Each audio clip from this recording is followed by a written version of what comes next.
Hello, नमस्कार, आदाब, सस्ते नूर। मैं अर्पित वैष्णवी आप सभी का अभिनंदन करता हूँ इस साहित्य अध्याय की सुहानी शाम में। मुझसे जितने भी पहले लोग आए, सबसे पहले उनकी जोरदार तालियां।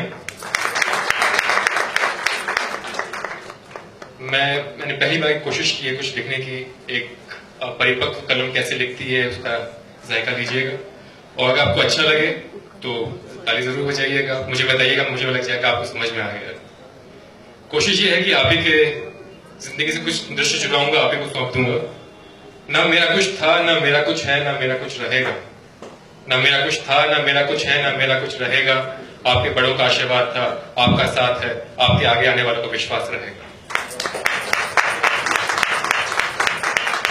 बात करते हैं उस सुहानी सुबह की जब बारिश होती है, मानसून होते हैं, सावन का महीना होता है, बारिश हो रही होती है, प्रकृति अपने चरण पे होती है, बहुत खूबसूरत लगता है हमें हर चीज। सौंधी खुशबू होती है, पंछी गा रहे होते हैं, बहुत अच्छा लगता है।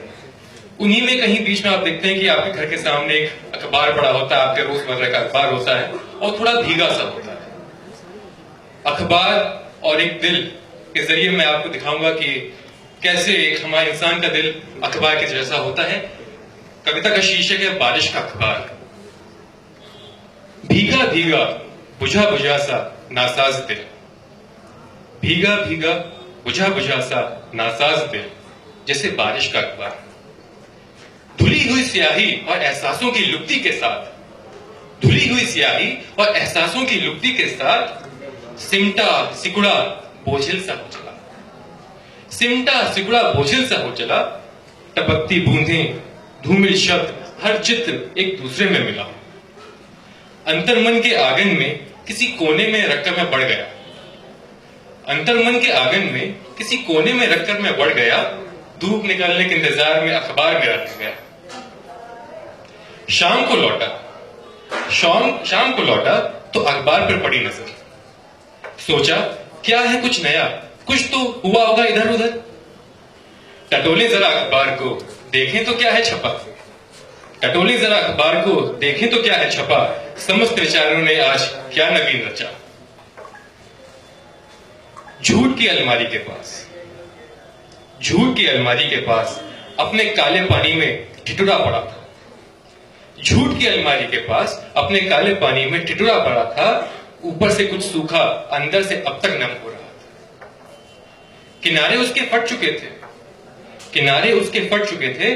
मुड़े हुए पन्ने आर्द्रता से चिपक चुके थे। एक अफवाह दूसरे समाचार पर आ रही थी, एक अफवाह दूसरे समाचार पर आ रही थी। विज्ञापनों की भीड़ होली मना रही थी।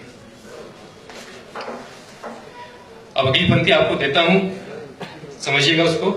कहीं मिटते हुए राष्ट्र का, कहीं मिटते हुए राष्ट्र का अधूरे खेल में समावेश था। कहीं मिटते हुए राष्ट्र का अधूरे खेल में समावेश था। कहीं अपनों का, अपनों के लिए संदेश था। थी कहीं अर्थव्यवस्था और राज्य व्यवस्था पर बहती हुई टिप्पणी, थी कहीं अर्थव्यवस्था और राज्य व्यवस्था पर बहती हुई टिप्पणी। तो वहीं कुछ अक्षरों से झांकती रोजगार और जीवन को सुधारती सीख नहीं। कुछ गीले पन्ने पुरानी कहानियों से भरे थे, कुछ गीले पन्ने पुरानी कहानियों से भरे थे।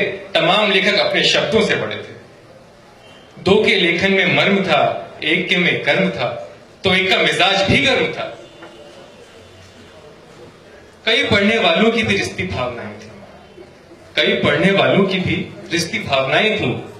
धुंधलाते हुए भविष्य और राशि फल की भी परछाई थी। बुद्धि में नहीं आ रहा था कि कौन सी खबर पढ़ूं, बुद्धि में नहीं आ रहा था कि कौन सी खबर पढ़ूं।